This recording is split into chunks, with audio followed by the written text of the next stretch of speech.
All right, greetings, greetings. Thank you very much for watching. I'm going to live stream it again for the first time in a few weeks, 2020. And I hope everyone who's watching this is well. I hope everyone is keeping well with your family, with your friends, with your neighbors, with your, whatever it is that wherever everybody is in life. I wish that everyone is well and healthy and prosperous and happy. So yeah, live streaming on, what day is it today? This is the Sunday, 16th of August, 2020. Mind over matter. Hey, got two hands there. Hey, two left hands, it looks like. So yeah, peace, family. This will be hopefully be a fairly quick live stream. And in this live stream, I'm going to be talking about a really, really good documentary that came out on Channel 4 in the last couple of days, at the start of August 2020. And this documentary is called The Talk. And it's a really, really good documentary. The premise of this documentary is basically, you've got a bunch of black celebrities who are talking about their lives growing up here in the United Kingdom. And specifically, they're focusing on when did they get introduced to the concept of racism? When did they learn that there was a thing called racism? And also, what role did their parents play in introducing them to racism? And the title of the documentary is The Talk, meaning when did you have the talk with your family, or when did you have the talk with your parents about racism?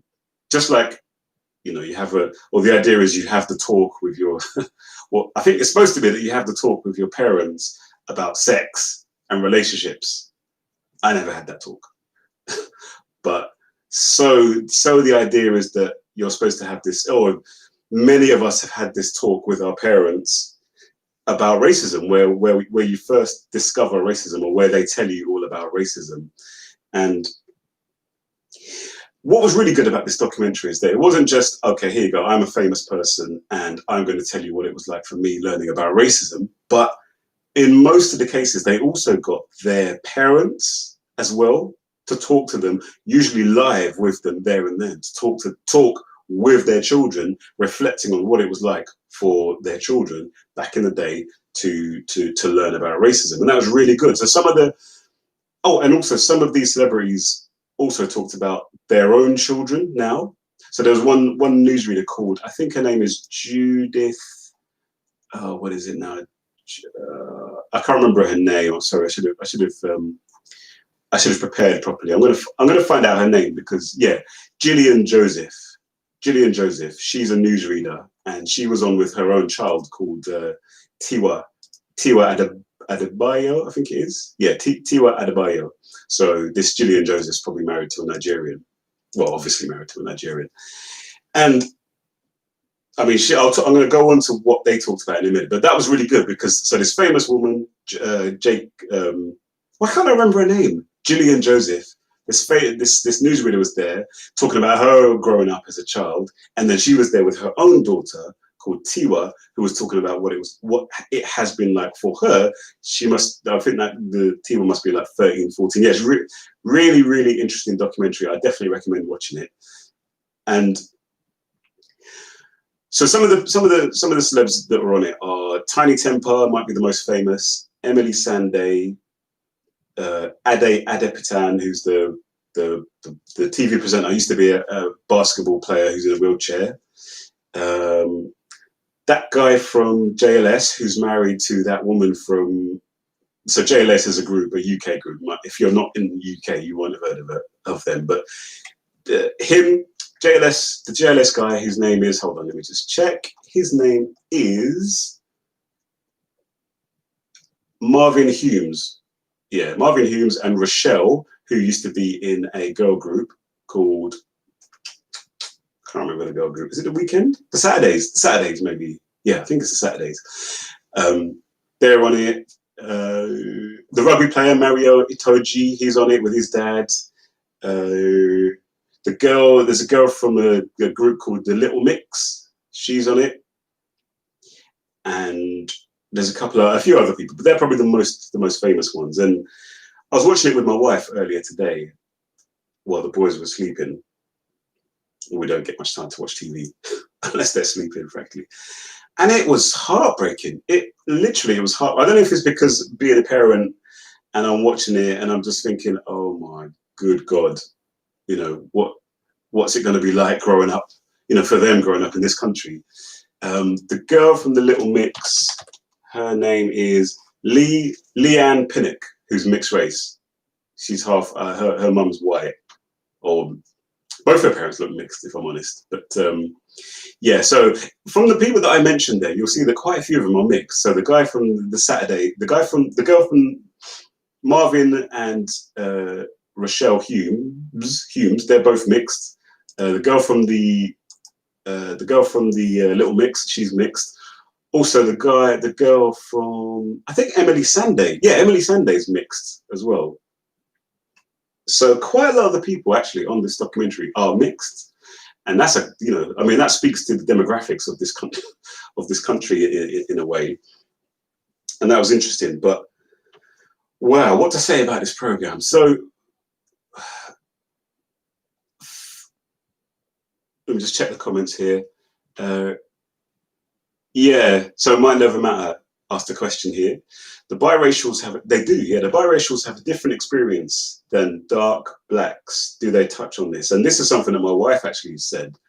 My wife, looking at all of those, the participants, that's one of the first things that she said was that actually she found it a little bit, my wife said, of the 5 women or whatever it is who were on this program, 3 of them are biracial, mixed race. 3 of them have got a white mother or father, and actually the only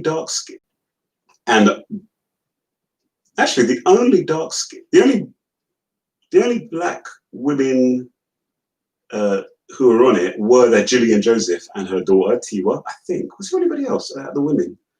No, they weren't. I don't think they were actually. And so my wife actually said, "Look, why can't they have more darker skinned black women, or on here?" And I'm sure that a lot of that has got to do with which celebrities were approached, which celebrities were able to do it, wanted to do it, and so on. But one of the really fascinating things to answer your question, Mind Over Matter. Mind Over Matter here asked, did they touch on the different experience of being mixed race? And they did. They did. They did, yeah. So one of the stories that got told in this documentary was that I think it's for a couple of them actually. I think it's Emily Sandé. She was saying that one of them was saying that when they were growing up, people in school didn't believe that they were I think it was something like they didn't believe that their mum was their mum. The mum's white, and they didn't believe that their mum was their mum. And they didn't believe that they were their real parents, or something like that. And she went home, and her dad, who's a black man, got really angry and ran upstairs or something, and got some birth photos, to show to the child to say, "Look, you are definitely my child. This is definitely your mum," kind of thing. Another thing that I found a bit odd, a bit weird, was that, not odd, but just interesting, is that I think it was Emily Sandé, I think it was a Little Mix girl. Anyway, I was talking about like relaxing hair and about how they got to a point in childhood where they really wanted to relax their hair because they wanted to look more like the standard or the what beauty looks like in the media and so forth, and they wanted to have long, not curly hair, straight, lank hair. And that was interesting because for a mixed race person to have that, to want to go in that direction, whereas you'd imagine that they may, mixed people who have one black parent and one parent of another race, their hair can go in many different directions. Frankly, it can go from from straight naturally to like mine naturally, pretty much. It's really diverse. But I thought that was interesting because I don't often hear mixed race people talking about that whole side of things. Um, I think probably what you were getting at, Mind Over Matter, perhaps, is that um, maybe what you were asking about, or something that I think about, is mixed. You know, this you hear this term white passing. People who can be white passing, and obviously people who are mixed race often can pass for white, or can kind of blend in a little bit more into white society, perhaps. But the main thing that hit me, and the main thing that really got me quite emotional, and my wife quite emotional, was the conversation about the girls. It was the girls. It was the female stories that they were telling that really struck me hard, and it was especially a story from Gillian Joseph, who's this newsreader. And I want to try not to spoil the whole documentary for you in case you want to watch it. But she she basically said um, she basically said that when she was a child, when she was growing up in school. So we've got this game called Kiss Chase in the UK. I don't know if you're allowed to play this anymore these days, because But there's this game called Kiss Chase where basically the boys chase the girls. That's how it just was. I don't think the girls ever chased the boys. The boys chased the girls, and then if you caught one, you kissed each other. And it's a bit borderline. It's a bit harassment-y. When I think about it nowadays, um, it's a bit dodgy, if I'm honest. But frankly, there are a lot of things that we used to do in school that, when I look back, I just think this is not acceptable. This is not a good. This is harassment. But anyway, that's just how it was. We'd use Kiss Chase as a kind of way of teasing, or like, rather than just going up to some girl and say, "Hi, I really fancy you. Shall we be boyfriend and girlfriend?" Which is like terrifying. Kiss Chase is a way of kind of, okay, so I've got a crush on her, she's got a kind of crush on me, so let's do this whole chase thing, and then so obviously the people who are seen as most attractive, the girls who are seen as most attractive, are the ones who were targeted. And good, okay, Mind Over Matt said he doesn't. They don't mind me spilling details on the documentary. So the girls who are the most attractive are the ones who most of the boys wanted to chase. And this Gillian Joseph, newsreader, dark skinned, like my kind of complexion newsreader, big woman, probably in her late 40s, possibly 50s. She said that no one ever wanted to kiss her. Nobody ever wanted to kiss her. And she sat there with her daughter, who by the looks of things might have been about 14, 15, thereabouts. She said no one ever wanted to kiss her. And she actually stopped. And she said she never, she had to stop. And there was a lot of moments like this in the documentary where she was almost in tears, and it hit her and she had to take a stop.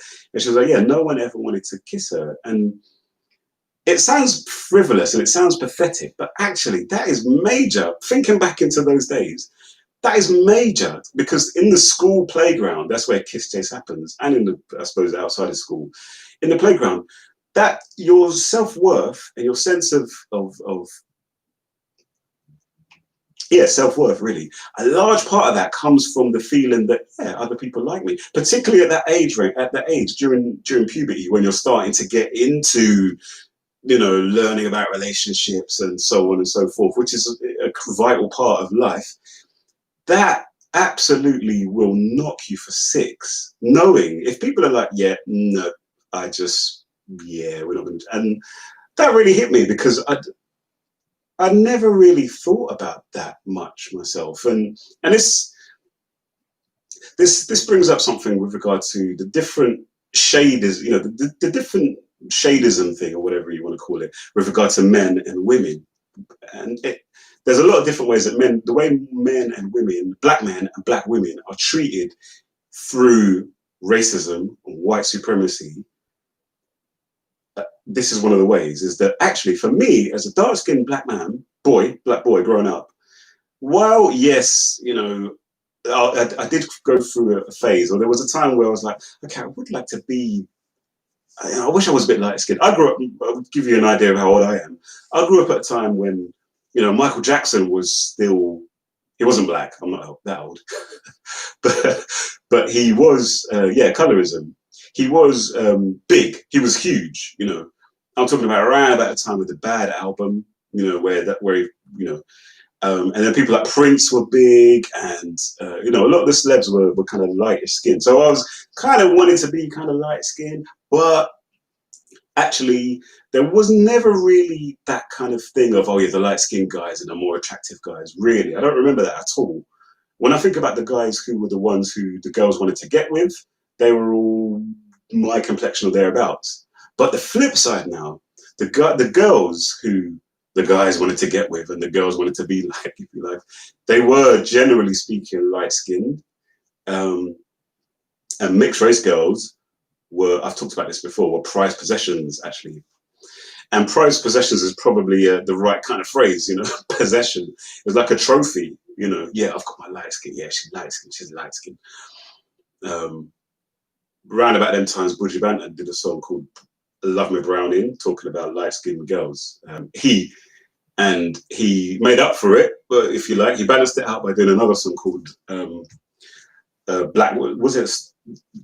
That is something about black women. I can't remember what the title is, but that's one of the ways, even to this day, that actually, when you look at all of the main celebrities, the male black celebrities, they're dark skinned. Stormzy, for crying out loud.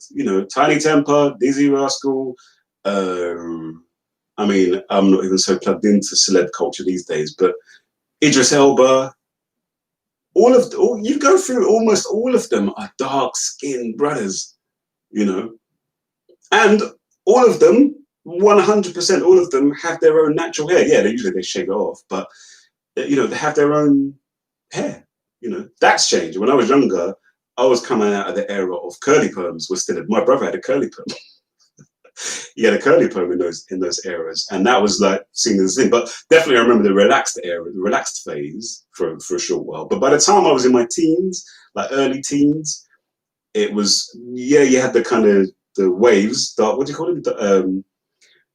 The waves. I can't remember. Dark. I can't remember what it is. But waves were a thing, but not relaxed hair. By the time I was in my early teens, natural was the way to go for black men, and it has remained so to this day. Whereas for women now, natural has never been the way to go as far as mainstream society and so forth, expectations of beauty are concerned.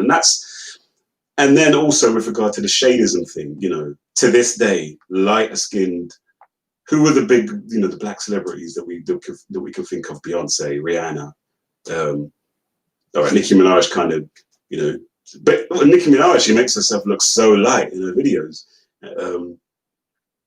So yeah, it's like that whole thing needs to be cracked somehow. I don't have daughters, but if I had a daughter, I mean, wow, I'd be really, really losing a lot of sleep over this whole thing, because white supremacy will F up girls' heads, and you could see the pain and the anguish in Gillian Joseph's, heart when she was talking about this whole thing of being rejected, psychological rejection. Yeah, exactly. That was talked about here.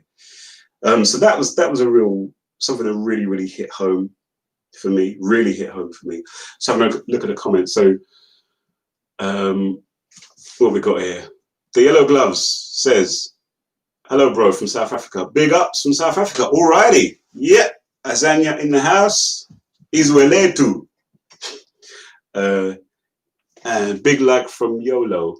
Big like from YOLO. Wilo. What's that? What's Wilo? Is that like some millennial speak that I don't know about? I'm so out of touch, man. With I've only recently got onto Instagram, so I don't know. I need to sort it out. But what we got here? Mind Over Matter. You said, yeah, that's what. So Mind Over Matter said this. That's what I was talking about. The passing for white, or them not being treated as harshly as full blacks in society. Exactly. Yeah. And co-signing what I said there as well, Mind Over Matter, with regard to biracial women seen as a prized possession. They said, I got a lot of heat for being dark, yet attracting so-called light-skinned men. The light women were jealous. Interesting. So you're light skinned female, and you used to attract a lot of light skinned men, and the light women are okay. Yeah, I mean, wow. Hmm. I would love to talk. I don't actually know these days. I don't know any light skinned black women really to talk to on a regular basis. Everyone that I know, every black person that I know to talk to regularly is darkish skin. I know a couple of light skinned guys. I don't really know any light skinned women. I'd love to get a little bit into that. What was it like for them?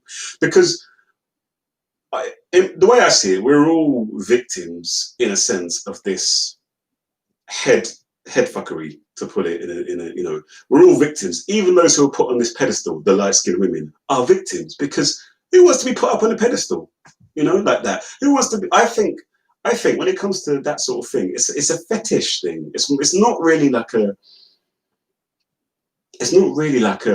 genuine, oh, beauty, I think you're really beautiful. It is like a sort of status symbol thing, almost like a just like just like people argue, and I think there's merit in the argument that for a lot of white women who are with black men, it's like this kind of, oh, I've got this exotic, slice of Africa on my arm. I'm on this. It's there's like this fetishism thing that's like kind of, I don't want that. I don't want to be fetishized. I don't want to be. I don't want to be. I don't want people to be with me because you know I tick some visual boxes for them. I wanted to be with me for who I am. Yes, because of my looks as well and physically. But I don't know if I'm kind of explaining that properly. But yeah, the fact that you as a dark skinned woman might over matter